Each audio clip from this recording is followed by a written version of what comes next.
A waitress whispered to a crying prince at dinner, and he stopped. Just like that. The vampire king saw her eyes flash gold, the same color his dead wife's eyes used to be. Now, he won't let her leave the castle. The chalice shattered. Not from being dropped, from the force of a 10-year-old scream.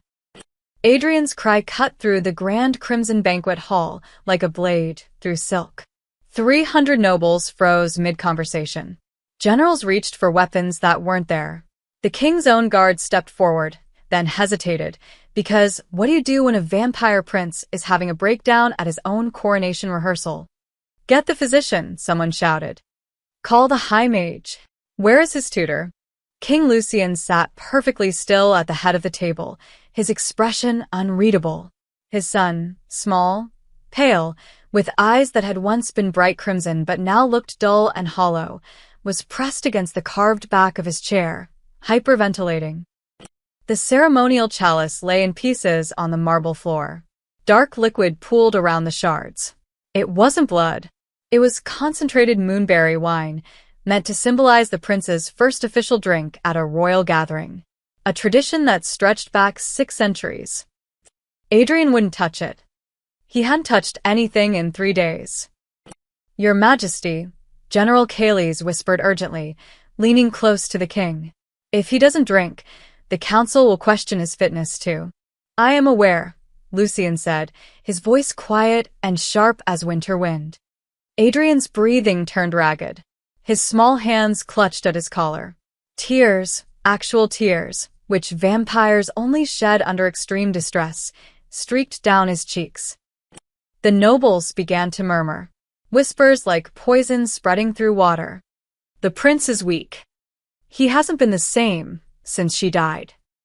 What king allows his heir to weep in public? Lucian's jaw tightened.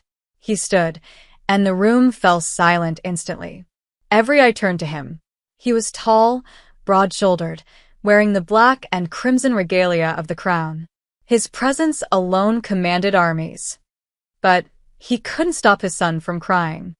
He stepped down from the dais, moving toward Adrian with measured calm. Adrian, he said gently, look at me. Adrian shook his head violently. His small body trembled. The wine is just wine, Lucian continued. You don't have to. I want her. Adrian's voice cracked. I want Mama. The room went deathly still.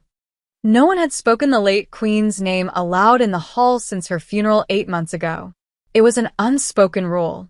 Grief, in the vampire court, was a private matter. Weakness was not tolerated. Lucian's expression flickered, just for a heartbeat, with something raw and unguarded. Then it was gone. She's not here, he said softly. I know that. Adrian sobbed. I know she's gone, and she's never coming back, and I can't. His words dissolved into gasping breaths. His eyes were wild, unfocused. Panic attack. Full-blown. A servant near the kitchen entrance shifted nervously, wringing her hands. She was human, one of the few allowed to work in the castle under the treaty laws. Young, maybe 20, with dark hair tied back in a practical bun. She wore the simple gray uniform of the serving staff. Her name was Mira, though no one in the hall knew that. No one ever asked the servants their names. The head butler, an ancient vampire with silver hair and a perpetually stern face, grabbed her arm. You. Go to the prince. Myra's eyes widened. What? No, I only started last week, I don't. Now, he shoved her forward. She stumbled, barely catching herself. Every eye in the room turned to her. She felt the weight of their stares, cold, predatory, assessing. Her heart hammered in her chest. This was a mistake. She was going to die. They were going to blame her for something and she was going to die. But then she looked at Adrian. Really looked. He was small. Too small for the massive chair he sat in. His feet didn't even touch the ground. His formal jacket was perfectly tailored, but it hung on him like a costume. His eyes were red-rimmed and desperate. He looked like every frightened child she'd ever seen in the village orphanage where she'd grown up. Mira took a breath. Then another. Then she walked forward. The nobles parted like a sea. She could hear her own footsteps echoing in the silence. She could feel the king's gaze on her. Sharp, calculating, dangerous. She reached Adrian's chair and slowly knelt down, putting herself at his eye level. "Hey," she said quietly. Adrian's sobs hitched. He stared at her with wide, tear-filled eyes. "You're safe," Mira whispered. "I promise. You're safe." She didn't know why she said it. She didn't know if it was true, but something in her gut told her he needed to hear it. Adrian's breathing slowed, just a fraction. "It's really loud in here, isn't it?" Mira continued, her voice steady and warm. "All these people staring. All this pressure. That's scary." Adrian nodded slightly. "Do you want to know a secret?" Mira leaned in closer. "When I get scared, I count things. Like how many candles are on the table, or how many buttons are on my sleeve. It helps. Do you want to try?" Adrian hesitated.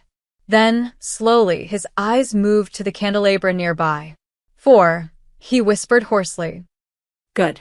"And how many on the next one?" "6. "Perfect. Keep going." Adrian's breathing evened out. His hands unclenched from his collar. He kept counting candles, his voice getting steadier with each number. Then, without warning, he lunged forward and grabbed onto Myra's cloak, burying his face in the fabric. She froze. The entire room froze. Adrian wasn't crying anymore. He was just holding on. Mira carefully, gently, rested one hand on his back. "You're okay," she murmured. "You're okay." That's when King Lucian saw it. The flicker. Just for a split second, Myra's eyes, previously a plain, unremarkable brown, flashed gold. Not yellow, not amber, gold. Like captured sunlight, like fire trapped in glass. The exact same shade his late wife's eyes had been when she used her magic. Lucian's breath caught. Mira didn't seem to notice. She was focused entirely on Adrian, who was still clinging to her like a lifeline. The king moved swiftly. "General Kales, clear the hall." "Your Majesty." Now. The general barked orders. Nobles filed out reluctantly, craning their necks to see what would happen. Servants scattered.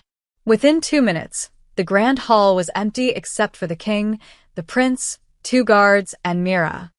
Lucian approached slowly. Mira looked up, and the gold was gone. Her eyes were brown again. Ordinary. But he had seen it. "What is your name?" he asked. "And Mira, your Majesty." She tried to stand, but Adrian wouldn't let go. "How long have you worked here?" A week. "I'm in the kitchens mostly. Tonight they needed extra hands for the banquet." Lucian studied her. Human. No magical training, by the look of her. No noble wedding. She was thin, clearly underfed, with calloused hands and nervous energy. But his son who hadn't let anyone touch him in months, was holding on to her like she was the only solid thing in a storm. "Adrian," Lucian said gently, "we need to speak with Mira. Can you let go for a moment?" "No," Adrian said, muffled against her shoulder. Lucian's mouth twitched. Almost a smile. Almost. "Very well," he turned to the guards. "Escort them both to my private study. Carefully." Myra's eyes went wide with panic. "Your Majesty, I wasn't trying to." "You're not in trouble," Lucian said, though his tone was unreadable. "But we need to talk. And my son, it seems, needs you to stay close." He walked past them toward the double doors, his cape sweeping behind him. One of the guards gently touched Myra's shoulder. "Mississippi, please come with us." Mira stood shakily, Adrian still clinging to her cloak. Her mind was racing. What had just happened? Why had the king looked at her like that, like he'd seen something impossible?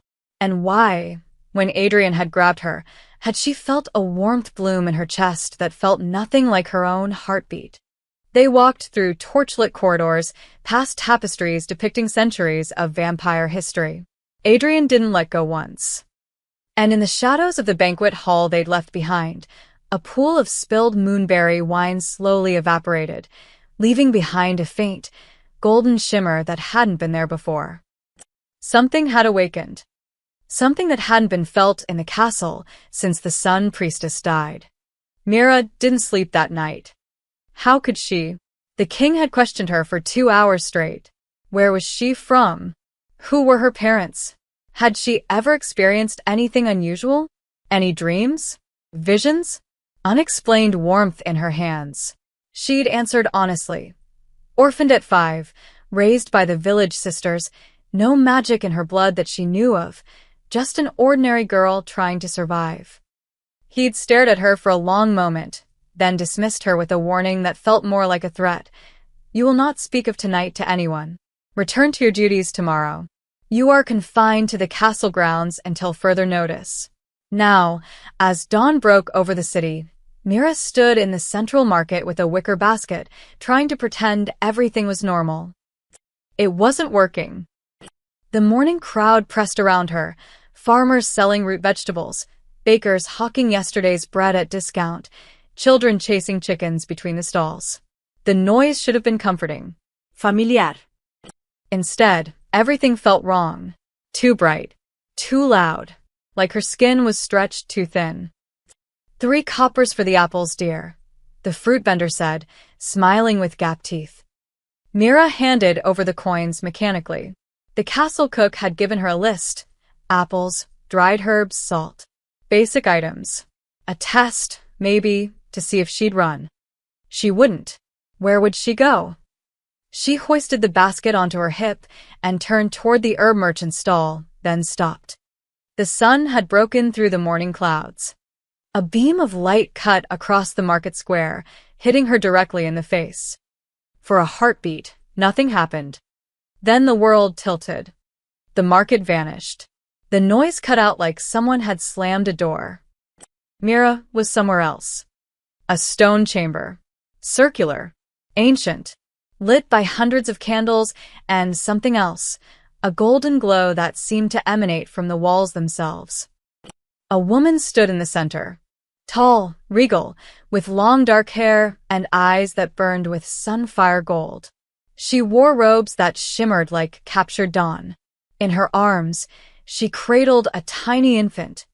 A vampire infant. The baby was crying. The same desperate, hiccuping sobs Mira had heard from Adrian the night before. The woman sang softly, her voice echoing in languages Mira didn't understand but somehow felt. The baby calmed. The golden light pulsed brighter, warmer, wrapping around them both like a protective cocoon. Then the woman turned. She looked directly at Mira. Her lips moved. No sound came out, but Mira understood the words anyway. Protect him. The vision shattered. Mira gasped, stumbling backward. Her basket fell, apples rolling across the cobblestones. She hit the edge of a fountain and would have collapsed if strong hands hadn't caught her shoulders. Easy. Easy there, miss. A merchant steadied her. 2 other vendors rushed over, concerned voices overlapping. Too much sun. Get her water. She's pale as death. Myra's vision swam. The market slowly came back into focus, but the ghost of golden light still lingered at the edges. Her hands were shaking. I'm fine, she managed. Just Dizzy. haven't eaten. The lie came easily. What else could she say? I just saw a dead queen holding a baby, and she spoke to me without speaking. They'd call the priests. Or the asylum. The merchants helped her sit on the fountain's edge. Someone pressed a cup of water into her hands. She drank, trying to steady her breathing. Across the square, partially hidden behind a spice vendor's colorful awning, 2 figures watched. Royal guards in civilian clothes. One of them, a woman with sharp features and sharper eyes, leaned close to her partner. Did you see her aura? I saw something. When the sunlight hit, it reacted. Just like His Majesty said it would, the female guard's hand moved to the communication crystal at her belt. We need to report this immediately. The king said to observe only. This is observation. He needs to know the sun magic is real. It's not dormant. It's waking up. In the fountain square, Mira finally stood, shaking off the concerned vendors. She gathered her scattered apples with trembling hands, thanking them repeatedly. But she couldn't shake the image burned into her mind. That woman. Those eyes. The baby in her arms had Adrian's face. Protect him. Myra's chest felt tight. Her skin buzzed with residual energy she didn't understand. As she walked away from the market, basket clutched white-knuckled, she made a decision. She needed answers. Real ones. And there was only one place in the entire kingdom that might have them, the castle's forbidden library, where records of the old magic were kept. She'd heard the other servants whisper about it, how it was sealed, how only the king and his most trusted advisors could enter. Mira had never broken a rule in her life. But then again, she'd never seen visions of dead queens either. Behind her, the royal guards melted into the crowd, already composing their report. Above the market, storm clouds began to gather despite the morning sun, an impossible combination that made the older residents look skyward with worried frowns. In the castle catacombs, deep beneath the throne room, ancient relics that hadn't moved in centuries began to hum with barely perceptible vibration. And in his private study, King Lucian stood before a portrait of his late wife, the Sun Priestess, her golden eyes seeming to follow him no matter where he stood. "Is it really you?" he whispered to the painted face. "Or is this some cruel trick?" The portrait, naturally, didn't answer. But somewhere in the castle, a 10-year-old prince slept peacefully for the first time in 8 months, dreaming of warm hands and gentle whispers. The summons came at midnight. Mira was in her shared servant quarters, pretending to sleep while her mind raced with questions, when a guard knocked. Not roughly, which somehow made it worse. "His Majesty requests your presence." Now. The other servants watched in silence as she dressed and followed. Their eyes held pity. Everyone knew midnight summons rarely ended well. They descended, past the main floors, past the dungeon levels, down spiral stairs so old the stone had worn smooth, into depths Mira didn't know existed. The air grew colder, Damper. the torches burned with blue-tinged flames that gave off no warmth. Finally, they reached a massive iron door covered in symbols that seemed to writhe in the flickering light. King Lucian stood before it alone. "Leave us," he said to the guard. Footsteps echoed away. Silence pressed in. "Do you know what lies beyond this door?" Lucian asked without turning. "No, Your Majesty. The sanctuary of the sun, where my wife's most sacred belongings are kept." He touched the door gently, almost reverently. "No one has entered since her funeral. The seals were meant to last centuries." Myra's throat tightened. "Why am I here?" "Because yesterday, for the first time in 8 months, these seals flickered." He finally looked at her. "The same hour you had your episode in the market. My guards reported your aura blazed golden when sunlight touched you. I don't know what that means." "Neither do I." Yet he pressed his palm against the door. The symbols flared red, recognizing royal blood. "But we're going to find out." The door groaned open, releasing air that smelled of dust and something else, like summer meadows and warm honey. Impossible scents for a tomb. Mira followed him inside. The chamber was circular, with a domed ceiling painted in a faded fresco of the sun. Display cases lined the walls, each containing objects that thrummed with dormant power, a silver circlet with an empty setting, robes of white and gold, books with pages that seemed to glow faintly, a staff carved from pale wood, its top shaped like spreading rays. These were the Sun Priestess's relics. Tools of magic so powerful they'd helped maintain peace between vampires and humans for 3 decades. Until their wielder died, giving birth. Lucian watched Mira carefully. "Walk. Touch nothing. Tell me if you feel anything unusual." Mira moved forward hesitantly. The relics were beautiful but alien. She felt like an intruder in a shrine. She passed the circlet, nothing. The robes, nothing. The books, a faint warmth, maybe, or just her imagination. Then she reached the far end of the chamber, where a small pedestal stood alone. On it sat a crystal no bigger than her palm, rough-cut and murky, like clouded glass. Something in her chest pulled tight. That, Lucian said quietly, is a sun crystal. Raw, unrefined. My wife kept it as a curiosity. In 300 years of recorded history, no sun crystal has ever activated. They're considered inert magical fossils. Mira stared at it. The pull grew stronger. Her fingers itched. Don't, she whispered to herself. But her hand was already moving. Mira, Lucian started. She touched the crystal. Light exploded through the chamber. Not harsh or blinding, warm, like afternoon sun through leaves. Golden radiance poured from the crystal, spreading across the walls, igniting the painted sun on the ceiling. Every relic in the room flared to life simultaneously. The circlet sparked. The robes glowed. The staff's carved rays blazed like they were on fire. Mira tried to let go but couldn't. Energy flowed up her arm, through her chest, filling spaces inside her she didn't know were empty.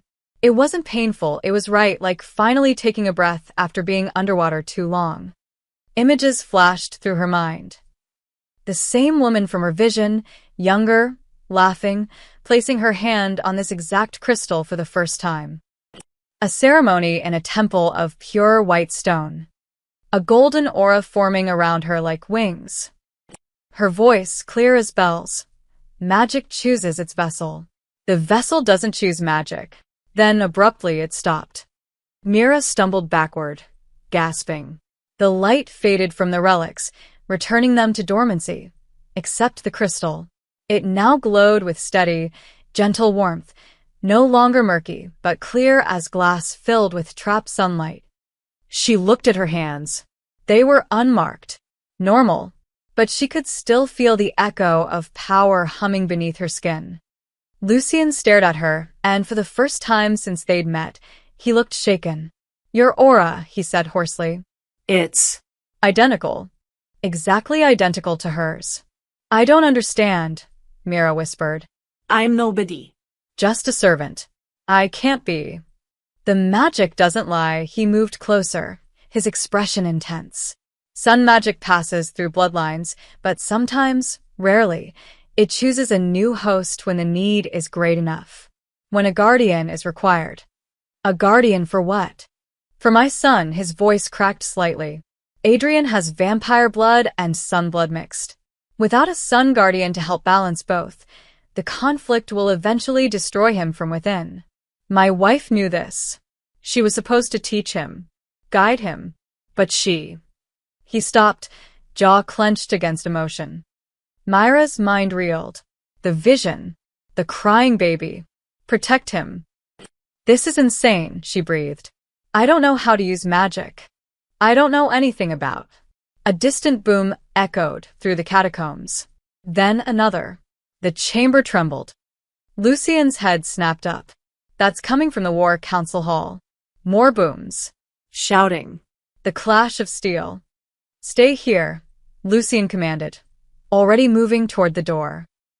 What's happening? He paused, his expression grim.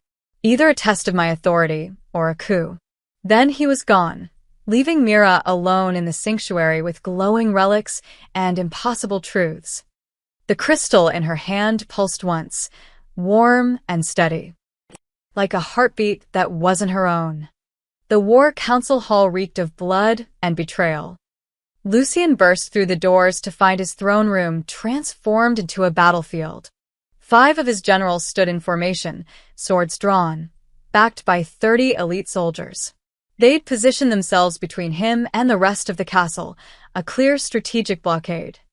At their center stood General Kales, his ancient face twisted with righteous fury. Your Majesty, Kales said, voice dripping with false courtesy.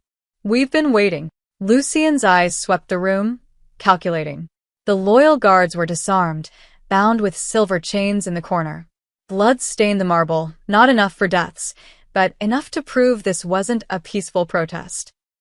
You have 30 seconds to explain yourselves before I execute every last one of you, Lucian said calmly. We're saving the kingdom, General Vareth growled, a scarred veteran who'd served since Lucian's grandfather's reign. From you, treasonous words, truth. Kayleigh slammed his fist on the war table. You brought sun magic back into these walls. After everything it cost us. After what it did to Queen Alara. The name hung in the air like poison. Lucian's expression didn't change, but his hand moved subtly toward the obsidian blade at his hip. My wife's death was childbirth complications. The healers confirmed. The healers lied. Another general, Morvain, stepped forward. Her silver hair was pulled back severely, her eyes blazing. Sun magic and vampire blood don't mix. Everyone knows this. The queen burned from the inside trying to give birth to an heir with both bloodlines. And now that human carries the same cursed power. Mira is not a threat. She activated the sun crystal. Kayleigh's roared. A relic that's been dead for 3 centuries. Our scouts reported light visible from the catacomb ventilation shafts. Light that could incinerate every vampire in this castle if unleashed at full strength. Murmurs of agreement rippled through the soldiers. Lucian kept his voice level. The prophecy states. Damn the prophecy. Vareth spat. We're soldiers, not priests. We deal in steel and strategy, not mystical nonsense about sunfire rising within the bloodline. That girl is a weapon we can't control. And your son, he hesitated. Choose your next words carefully, Lucian warned, his tone dropping to something deadly. Prince Adrian is compromised, Kayleigh's finished coldly. He's already bonded with her. In 3 days, he went from refusing all contact to clinging to a human stranger. That's not natural. That's sun magic manipulation. That's a child finding comfort. That's a security breach. Morvain shot back. What happens when he grows? When the sun blood strengthens? Will he turn on his own kind? Will he burn vampire cities because a human convinced him it was righteous? The accusations came faster now, overlapping. The human must be removed. Executed before the power fully manifests. Send her to the purification chambers. Enough. Lucian's voice cracked like thunder. The room fell silent. I am your king. My word is law. The girl stays. Then you leave us no choice. Kayleigh drew a document from his coat. We invoke the right of challenge under the ancient codes, Article 17.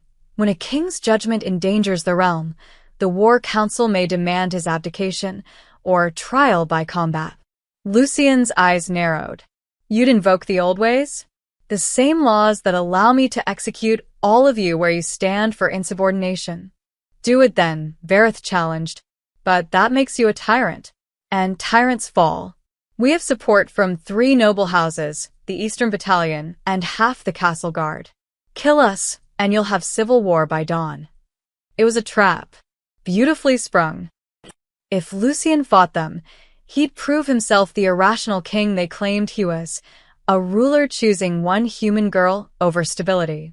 If he backed down, he'd show weakness that would spread like plague through the ranks. There's a third option, Lucian said quietly. Oh, I invoke royal sanctuary law. The human is under my personal protection as a subject of the crown with potential magical ability. Any who harm her harm me directly. Challenge me if you must, but the girl is untouchable. Kayleigh's face darkened. That law hasn't been used in 200 years. Because it hasn't been needed. Until now. You'd risk everything for a peasant. I'd risk everything for my son's survival. Lucian's voice was steel wrapped in ice. And if you were the loyal generals you claim to be, you'd understand that Adrian needs her. His magic is unstable. Without a sun guardian to balance it, he will die, prophecy or not. That's medical fact. Morvain wavered. She'd seen Adrian's condition firsthand. But Kayleigh's pressed on. Then contain her. Lock her in the sanctuary. Let her tend the boy under guard. But don't give her freedom. Don't give her power. You want me to imprison the one person who can save my son. We want you to protect your kingdom. The standoff stretched. 30 swords pointed at their king. Outside, dawn was breaking. Lucien could feel it in his bones, the way all vampires could sense the sun's position, even underground. Finally, he spoke. I'll make you a deal. 1 week. If Mira proves dangerous, I'll exile her myself. But if she helps Adrian stabilize, you'll back down and never question this again. And if she tries to escape? Vareth asked. She won't get far. You'll have my permission to track her, but not harm her. Kayleigh considered, then slowly sheathed his sword. 1 week. But she doesn't leave the castle. And she's monitored every moment. Agreed. The generals filed out, taking their soldiers with them. The tension dissipated like smoke, but the damage was done. Lines had been drawn. As the last rebel left, Lucien's most loyal captain, still bound in the corner, called out hoarsely, Your Majesty, you know they'll try to kill her anyway. They'll make it look like an accident. I know, Lucien freed him with a sharp tug on the silver chains. That's why we're moving to contingency plans. Double Adrian's guard. And have scouts monitor the floating market. The festival is in 2 days. If they're going to make a move, it'll be there in public, where they can claim chaos. You're still taking the boy? After this. Lucien looked toward the windows, where dawn light was beginning to leak through the heavy curtains. Somewhere in this castle, a girl with sunfire eyes was discovering she was far more than she'd ever imagined. And somewhere else, his son was sleeping peacefully for the first time in months. Especially after this, Lucien said. If we hide, we look guilty. We go. We show strength. And we dare them to try. The floating market was a miracle of engineering and magic. Massive wooden platforms, each the size of a small house, bobbed gently on the river that split the capital in two. Bridges made of braided rope and enchanted planks connected them, swaying with every step. Lanterns in every color hung from posts, their light reflecting off the water like scattered jewels. It was beautiful, festive, exactly the kind of place where something terrible could happen and no one would notice until too late. Mira stood on the eastern platform, Adrian's hand clutched tightly in hers, trying not to look as terrified as she felt. 2 days had passed since the general's revolt. 2 days of hushed conversations, locked doors, and guards watching her every move. She'd been given a small room near Adrian's chambers, more prison than privilege, and strict instructions. Stay with the prince, don't use magic, don't cause problems. Now the king wanted her in public, at the biggest festival of the year. This is a mistake, she muttered. It's diplomacy, Lucien replied, standing beside her in formal regalia that made him look even more imposing than usual. The people need to see unity between vampires and humans. Your presence here sends a message. That you're insane. His mouth twitched. That we're evolving. Adrian tugged her hand excitedly. Look. Fire dancers. On the central platform, performers spun blazing batons, their movements synchronized to drums that echoed across the water. Crowds of both species watched, humans mostly on one side, vampires on the other, with a careful buffer zone between. The division was invisible, but absolute. Can we get closer? Adrian asked, his eyes bright in a way they hadn't been for months. He wore simple clothes tonight instead of princely attire, Lucien's idea. Make him seem approachable, human almost. Stay where I can see you, Lucien said. Adrian grinned and pulled Mira toward the performance. She followed, hyper-aware of the stares they attracted. A human woman holding a vampire prince's hand. Royal guards flanking them at a discreet distance. She was a spectacle, a political statement, a target. Near the fire dancers, a small crowd of children had gathered, vampire and human both, drawn together by the universal appeal of flames and danger. Adrian joined them shyly, and for a moment, the tension in his shoulders eased. A human girl, maybe 8, smiled at him. Your eyes are really red. That's cool. Thanks, Adrian said, surprised. Your hair is really curly. That's cool too. Just like that, they started talking about the performance, about their favorite market stalls, about normal things that had nothing to do with politics or prophecies. Mira felt her throat tighten. This was what Lucien wanted people to see. Children being children, regardless of what they were. He looks happy. She turned to find Lucien had moved beside her, watching his son with an expression that was almost soft. He is, Mira said. For now.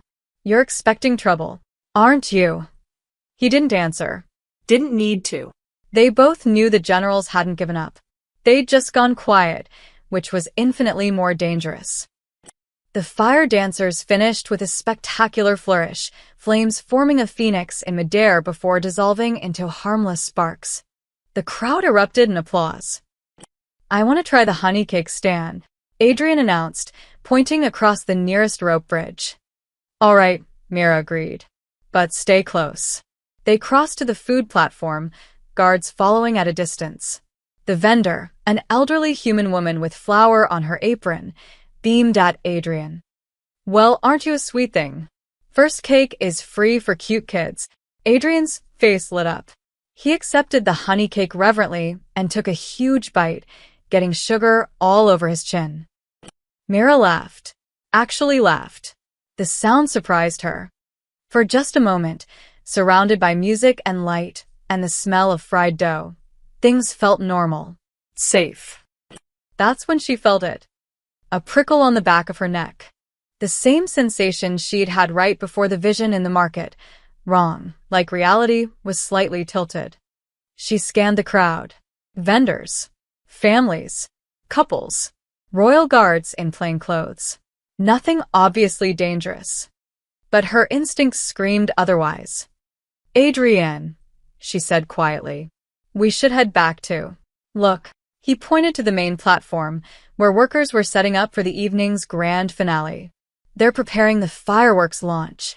The largest platform held an enormous scaffolding structure, the launch site for the festival's legendary sky display. Dozens of workers swarmed it, carrying charges and adjusting angles. One worker moved differently than the others. Myra's eyes locked on him. Mid-20s, vampire, wearing the standard crew uniform.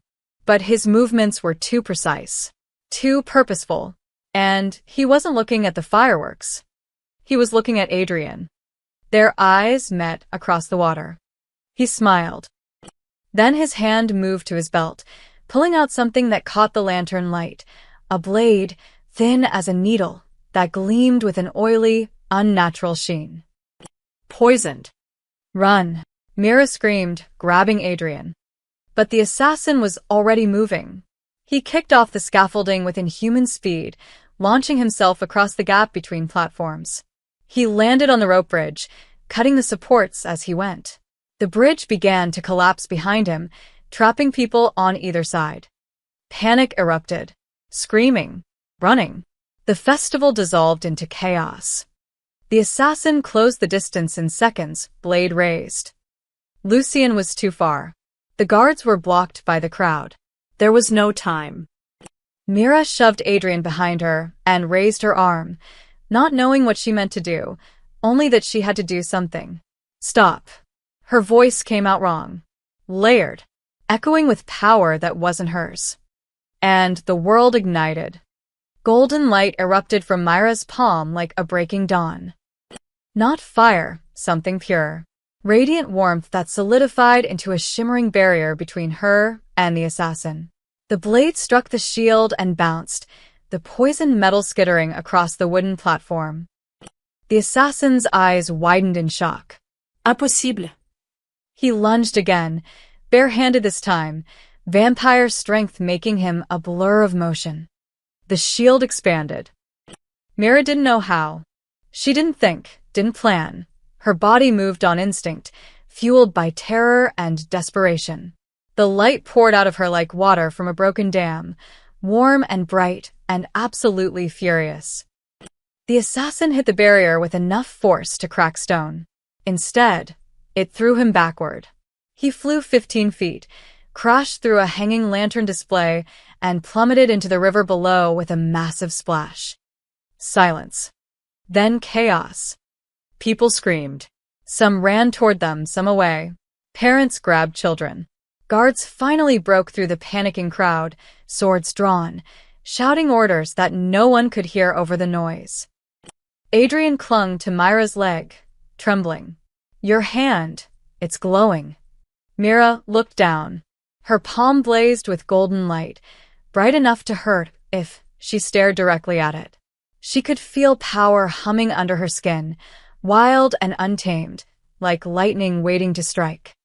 I can't. She tried to make it stop, but didn't know how. The light pulsed brighter. Lucien appeared beside her, his voice cutting through her panic. Look at me. She met his eyes. Crimson red, steady, anchoring. Breathe, he commanded.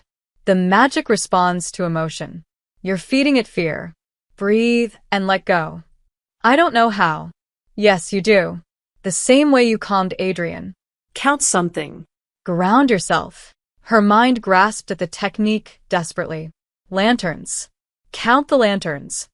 1 hanging from the food stall. 2 by the bridge entrance. 3 floating in the water where the assassin fell. The light began to fade. Slowly, reluctantly, it retreated back into her skin until her hand looked normal again, though it tingled like she'd slept on it wrong. Good, Lucien said. Then he turned to his guards. Lock down all exits. Find that assassin. And get these people to safety now. The guards moved efficiently, herding festival-goers toward the secured platforms. But the damage was done. The crowd had seen everything. A human using sun magic. The forbidden power. The thing that wasn't supposed to exist anymore. Whispers spread like wildfire. Did you see? Sun magic. Actual sun magic. I thought the priestess was the last. What is that girl? Myra's legs gave out. She collapsed onto the wooden planks, Adrian still holding onto her. Her whole body shook with aftershocks of power she didn't understand. Above them, the fireworks scaffolding groaned ominously. The assassin's passage had damaged the support beams. Workers scrambled to secure it, but... It's going to fall, someone yelled. Clear the platform. Too late. The massive structure tilted, then toppled. Hundreds of pounds of wood and metal and explosive charges plummeting toward the crowd below. Lucien moved faster than Myra's eyes could track, grabbing Adrian and pulling him away from the impact zone. But there were others, children, frozen in fear, directly in the falling debris' path. Myra's hand shot up again, not thinking, just reacting. The light blazed forth, but this time it was different. Controlled. Focused. It formed a dome over the children, a hemisphere of golden radiance that the debris crashed against and slid harmlessly away. The platform shuddered from the impact. Metal twisted, wood splintered, but the children underneath didn't have a scratch on them. Mira held the shield for 5 eternal seconds. Then it shattered like glass, and she pitched forward, completely spent. Strong arms caught her before she hit the ground. Lucien. He lifted her effortlessly, his expression unreadable. I've got you. The children, she gasped. Safe. Because of you, he raised his voice, projecting to the entire assembled crowd, vampire and human alike. Let everyone here bear witness. This woman, Mira of the Lowlands, acted with courage and magic to protect the innocent. She is under my protection. Under the crown's protection. Any who harm her will answer to me directly. Spread the word. It was a public declaration. Binding. Powerful. And it painted an even bigger target on her back. The crowd murmured, some in awe, others in fear. Guards formed a protective circle around them. Adrian pushed through, tears streaming down his face. Don't die. Please don't die like Mama. I'm not dying, Mira whispered, though she felt like she might. Just tired. Get them to the carriages, Lucien ordered. Double guard.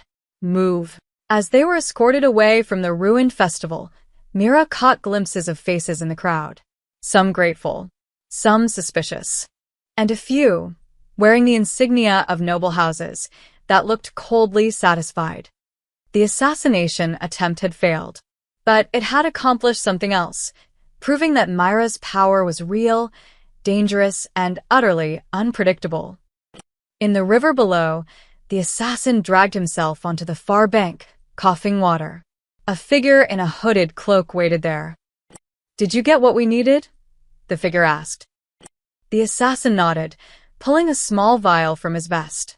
Inside, a single drop of blood glowed faintly gold, Myra's blood, collected when his blade had grazed her arm during the initial attack. "Good," the cloaked figure said. "The generals will be pleased.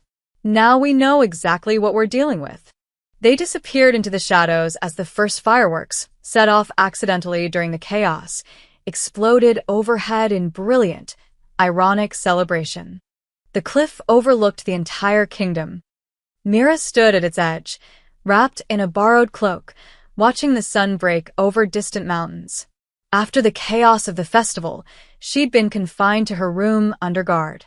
She'd slept 14 hours straight, dreamless and heavy, her body recovering from magical exhaustion. Then, at dawn, Lucien had come personally. "Walk with me." No explanation. No choice, really. Now they stood alone on this windswept precipice, while his guards waited at a respectful distance. The morning air was cold enough to sting, but Mira barely felt it. She was numb. "Do you know what you did last night?" Lucien asked quietly. "Apparently, I proved everyone right. I'm dangerous." "You saved 12 children. 3 humans, 9 vampires." He moved beside her, close enough that she could see the exhaustion etched into his face. "The parents have been sending messages all morning. Gratitude. Gifts. Pledges of loyalty. And the generals?" His jaw tightened. "Silent. Which is worse than protest." Mira hugged herself. That assassin, he was one of theirs, wasn't he? "We're still investigating, but yes." Almost certainly, Lucien paused. "They'll try again. More carefully next time. You understand that." "I understand I should run. Far and fast." "You'd never make it past the city walls," he said it matter-of-factly, not cruel. Just honest. "But even if you could, would you?" Mira turned to face him. "What? Would you leave? If I open the gates right now and promise safe passage, would you go?" The question hung between them like a blade. Would she? 3 weeks ago, the answer would have been obvious. She was a servant. Invisible. Powerless. She'd have fled without looking back. But now. She thought of Adrian's face when he laughed at the festival. The way he held her hand, like she was the only steady thing in his world. The desperate plea, "Don't die like Mama." "I don't know," she admitted. "That's the first honest thing you've said since the festival." Lucien looked out over the kingdom, dawn light catching the silver in his dark hair. "Do you know what a sun guardian actually is? Someone who uses sun magic? Someone who balances it. Sun magic is pure life force, growth, warmth, healing. Vampire magic is the opposite, preservation, stillness, the eternal night. Separately, they're stable. Together, he gestured to the horizon where dawn met shadow. They either destroy each other or create something unprecedented. Adrian. Adrian, Lucien confirmed. He's the first vampire born with both magics fully active in his blood. It should have killed him. It nearly did, several times during infancy.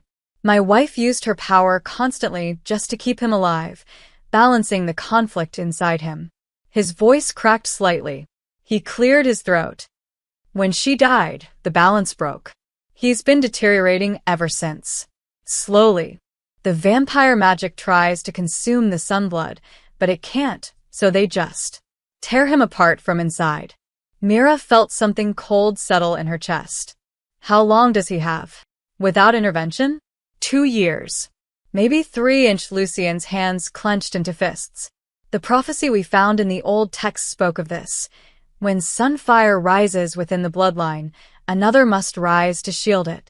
Guardian and prince, balanced as day and night, or both shall fall to shadow. You think I'm that guardian? I think the magic already chose you. The question is whether you'll accept. Accept what? I don't even know how I did what I did. I don't know how to control it, how to. I'll teach you, Lucien turned to her, and for the first time, his expression was completely open. Vulnerable. Or rather, we'll figure it out together. The old texts, the relics, everything my wife left behind, it's yours to learn from. I'll give you access to the best scholars, the sanctuary, complete freedom within the castle grounds. In exchange for what? Saving your son. In exchange for choosing to save my son, he took a breath. Mira, I'm not going to force you. I could. I'm the king. I could lock you up, compel you by law, manipulate you through guilt. But that's not how guardianship works. The bond requires willing trust. So I'm asking. He did something that made Myra's heart stop. He knelt. The king of the vampire realm, on one knee before a human servant, on a cliff at dawn. Will you stay? He asked. Not as a prisoner. Not as a servant. As Adrian's guardian. On your terms. With your boundaries. Choosing, every single day, to help him survive. Mira stared at him, mind reeling. This was insane. All of it. She was 20 years old, barely literate, magically untrained. She should be terrified. She was terrified. But underneath the fear was something else. Something that had bloomed the moment Adrian grabbed her cloak in the banquet hall. A fierce, protective instinct that had nothing to do with prophecies or magic. She thought of his smile, his nightmares, the way he counted candles when he was scared. If I stay, she said slowly, I want real training. Not just magic, reading, politics, everything I need to protect him properly. Done. And I want to know the truth. All of it. No more secrets about what happened to the queen or what the generals are planning. Agreed. And if I decide it's too much, if I'm failing or hurting him somehow, I get to leave. No guards. No chase. Lucien hesitated, then nodded. You have my word. Mira extended her hand. Then I'll stay. For Adrian. Not for prophecies or politics. For the boy who needs someone to tell him he's safe. Lucien took her hand. His grip was cool, firm, and absolutely steady. Thank you, he said simply. As they shook, the rising sun broke fully over the mountains, bathing them both in golden light. Myra's eyes flickered, just for a heartbeat, with that inner fire. And somewhere in the castle behind them, a 10-year-old prince woke up without nightmares for the third night in a row. The castle courtyard had never held a ceremony like this. Nobles lined the marble steps, vampires in their dark formal wear standing beside humans in their finest clothes, an unprecedented mix. Servants pressed against the windows above. Guards flanked the central dais where King Lucien stood, Adrian at his right side. And Mira, wearing robes of white and gold that had been hastily tailored overnight, stood before them all. Her hands trembled. She clasped them together to hide it. This isn't a coronation, Lucien had explained that morning. It's simpler. An oath. A binding. You speak the words, accept the title, and the magic will do the rest. What if it doesn't work? It will. Trust me. Now, with hundreds of eyes on her, Mira wasn't so sure. Lucien's voice rang out, formal and clear. By the authority vested in me as King of the Crimson Realm, I invoke the ancient right of guardian binding. Mira of the Lowlands, do you accept the sacred duty to protect, guide, and balance the Prince Adrian, heir to the throne, with sun magic and steadfast heart? The words felt too big, too important. But when she looked at Adrian, his eyes wide and hopeful, his small hand clutching a corner of her robe, they suddenly felt exactly right. I do, Mira said. Her voice carried across the courtyard, stronger than she expected. Do you vow to place his well-being above politics, above fear, above even your own survival? She thought of the shield she'd thrown up without thinking, the way her body had moved before her mind could doubt. Ido. Then by blood and sunlight, by shadow and starfire, I name you Sun Guardian of the Crimson Realm, first human to hold this title in 300 years. Lucian extended his hand. On his palm lay the silver circlet from the sanctuary, the one with the empty setting. Except it wasn't empty anymore. The sun crystal she'd activated now sat within it, glowing softly. He placed it on her head. The moment it touched her, warmth flooded through her. Not overwhelming like before, gentle, like sunlight through leaves. The crystal pulsed once, recognizing her, binding to her. She felt something shift deep inside, a lock clicking into place. The crowd erupted. Some cheered. Some clapped politely. Some stood in stony silence. Adrian launched himself at her, hugging her waist tight. "You're really staying." "I'm really staying," she confirmed, ruffling his hair. Lucian's expression was unreadable, but his eyes held something that might have been relief. Or hope. Or both. "Let the feast begin," he announced. The crowd dispersed toward the banquet hall. Music started. Servants rolled out tables laden with food for both species, rare meats for vampires, fresh breads and fruits for humans. Mira stood on the dais, still processing. Sun Guardian. Her. The girl who'd been serving soup 3 weeks ago. "It suits you," a voice said. She turned to find an elderly scholar, vampire, with kind eyes and ink-stained fingers. "I'm Master Eldrick. I'll be overseeing your education. We start tomorrow. History, magical theory, combat basics." Combat? "You've made powerful enemies, child. Best you learn to defend yourself properly," he smiled. "But today, celebrate. You've earned it." As he walked away, Mira felt a prickle of unease. She scanned the crowd, looking for threats, but saw only celebration. Mostly. In the shadows near the eastern gate, General Kales stood with General Vareth. They weren't celebrating. They were watching. Calculating. "1 week," he said. Vareth muttered. "Week's over. She's proven useful. What now?" Kales's expression was granite. "Now we wait. The girl has power but no training. She'll make mistakes. And when she does, when she accidentally harms the prince or loses control, we'll be ready to act. For the good of the realm. And if she doesn't make mistakes..." "Everyone makes mistakes," Kaylee said coldly. "We just need to ensure hers are." Dramatic. They melted back into the crowd, conspiracy hidden behind polite smiles. Mira felt the unease grow but pushed it down. Not today. Today she'd celebrate with Adrian, who was dragging her toward the sweets table with single-minded determination. But far beyond the castle walls, in territories so distant they were barely marked on maps, something else stirred. In a fortress carved from black volcanic glass, a figure stood before a scrying pool. The water surface showed the courtyard ceremony, showed Mira accepting the circlet, showed the crystal blazing to life. "So," the figure whispered, voice like grinding stone, "the Sun Priestess's power has returned. Weaker. Untrained. But returned." Behind them, others emerged from the darkness, beings with eyes that glowed red like dying embers, wearing armor that seemed to absorb light itself. "Do we strike?" one asked. "Not yet. Let her believe she's safe. Let her grow comfortable." The figure's hand moved through the scrying pool, distorting the image. "The priestess took everything from us. Our lands. Our people. Our place in this world. This new guardian will return it, whether she intends to or not." How?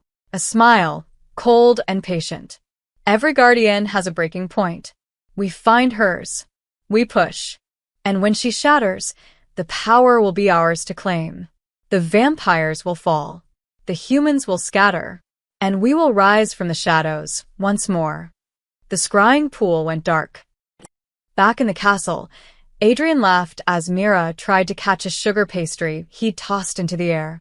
Lucian watched from his throne, allowing himself a rare moment of contentment. The sun set slowly over the kingdom, painting the sky in shades of gold and crimson, light and shadow, balanced perfectly. For now. But in the distance, storm clouds gathered where there should have been clear sky. And if anyone had been watching closely, they would have seen the clouds move against the wind, moving toward the castle. Moving with purpose. The story of the Sun Guardian had only just begun, and far darker chapters were already being written in the shadows.